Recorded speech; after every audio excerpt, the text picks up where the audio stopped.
Hi there, I'm Nancy Nash with Starfish Strength. Today, I want to show you how to use a stability ball to take your stretching routine to the next level.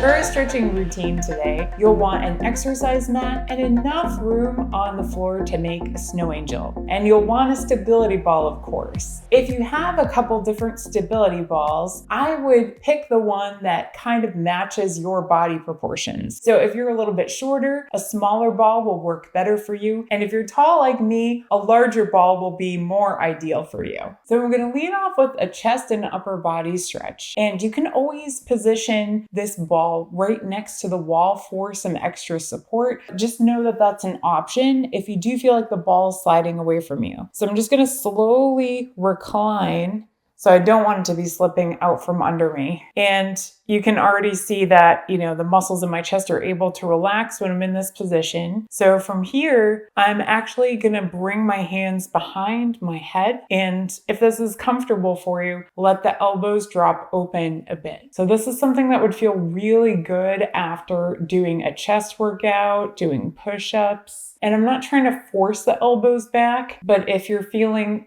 pretty relaxed, you're warmed up after a workout, you'll probably find that the elbows will kind of drop open for you. And then progressing this a little bit, I'm going to bring the hands down to the floor with the palms face up. I'm going to let the head rest on the ball, only if that's comfortable for me. And if not, you could always roll up a towel and place that behind your head.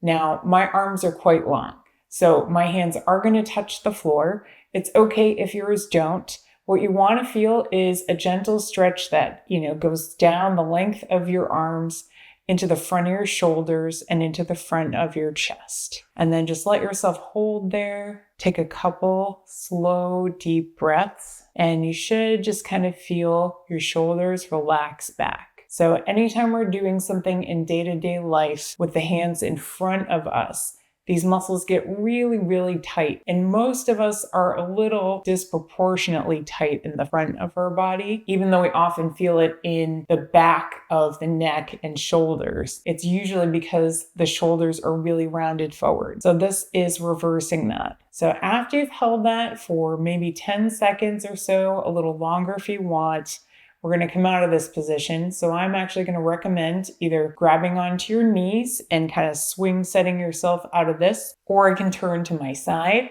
and come off that way. So for this next stretch, you definitely want to have something underneath your knees. A thick exercise mat or a towel works great. And I'm going to come into a half kneeling position. So one knee is going to be on the floor and I'm going to place the other foot on the floor. So if you have tight hips, you can probably already feel that this is stretching your hip. And if you feel loosey-goosey, don't worry, I'll show you how to get a stretch here too. So from here, I'm going to slightly draw my belly button in and shift the hips forward. And I'm going to use the stability ball to support myself kind of in place of where that other foot would be on the floor. So as I shift my hips forward, I can slightly roll the ball forward with me. What I'm going for here is a good stretch in the front of the hip and then all down the front of that thigh. And as much as I can, I'm going to try to line up my ankle, knee, and hip on both sides.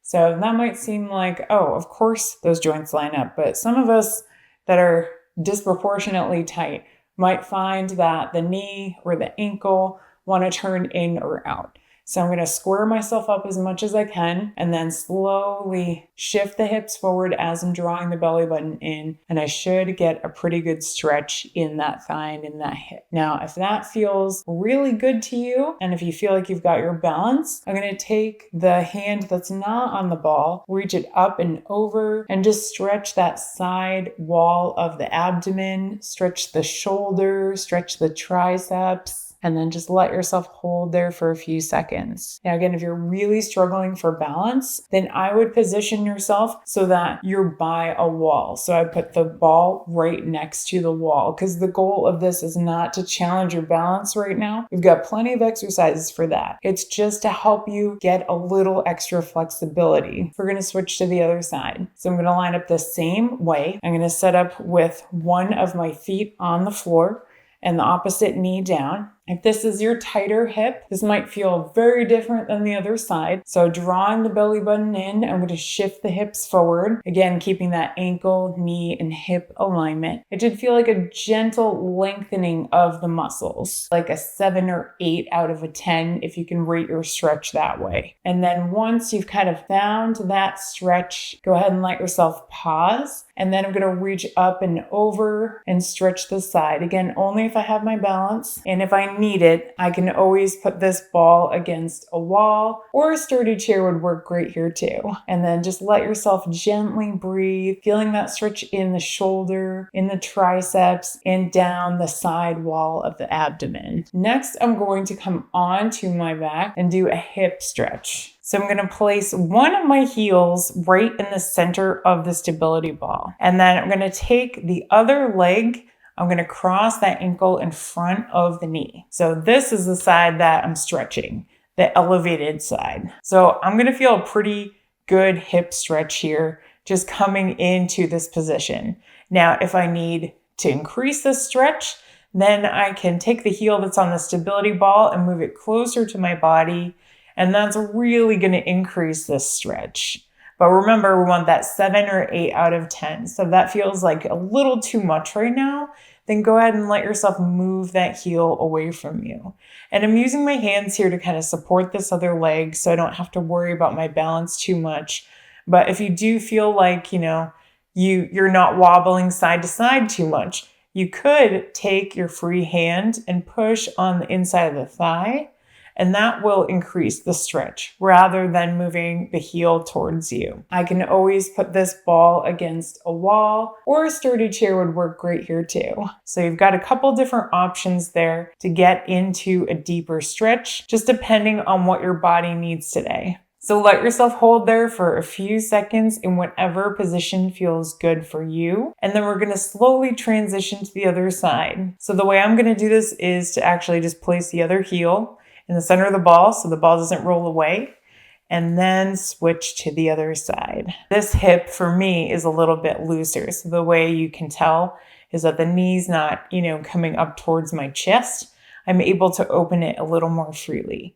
So if I wanted to increase it, I can bring the heel closer to my hips, and then I'll feel that a little bit more in the outside of the hip. And you may also be able to feel this into the lower back, because one of the muscle groups we're stretching is the hip flexors. And if you've watched any of my videos, you probably know that those muscles kind of braid up into that lower back area. So this is a really good one for lower back stress too. And then of course, if I need a little less resistance, I'll move that ball just a little further away from me. All right, let yourself hold there for a few seconds in whatever level of stretch is good for you. And then we're going to move forward. But if any of these stretches felt really helpful to you, make sure you let yourself come back and do them. You can always skip through the other stretches. I'm not offended. Use the ones that are working for your body. We have done these in an order on purpose. This is a little bit more advanced. I'm hoping that your chest and your hips feel pretty warm at this point. I'm going to do an assisted camel stretch. So again, you may want to position the stability ball and your feet against something really sturdy, a wall, a couch, something that's not going to move on you. So I've got the ball right on top of my heels. And you could do this without shoes. That might be a little bit easier. I don't want to tuck my toes under at all. I'm going to make sure that my ankles are about the same width as my knees. And then I'm going to actually push on the ball a little bit. And I am slightly drawing the belly button in as I'm pushing the hips forward. So this is like our half kneeling stretch, but a little more intense for the hips. And then you can see as that's happening, I'm just coming into a little bit of a back bend. Now, if this hurts your lower back at all, please let yourself come out.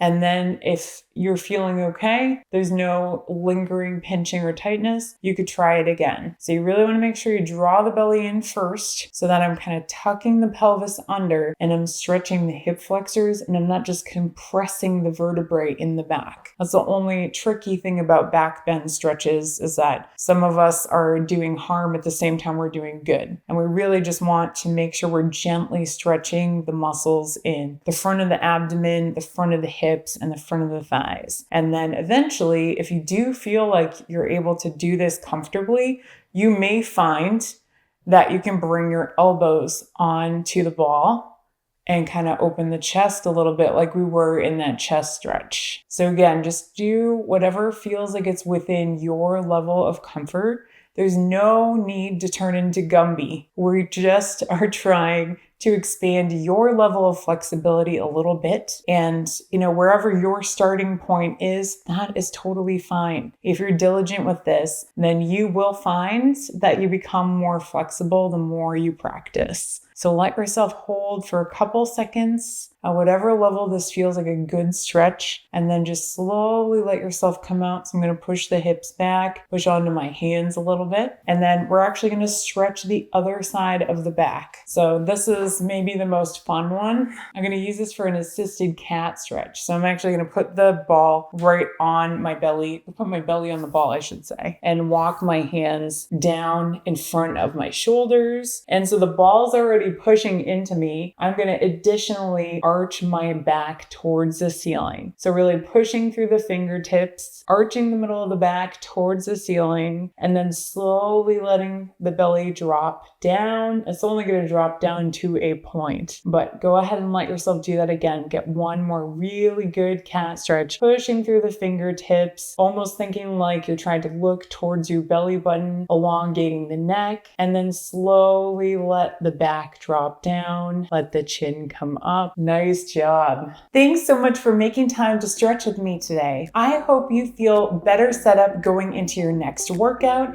and the rest of your week with knowledge that helps you progress towards your fitness goals. If you're looking for more workouts, exercise tips, or healthy recipes, please check out the rest of my YouTube channel. And if you're looking for some one-on-one support, putting together your exercise program and nutrition plan, please reach out to me in the link in the description. In the meantime, I look forward to continuing this journey with you, and I'll see you in the next video.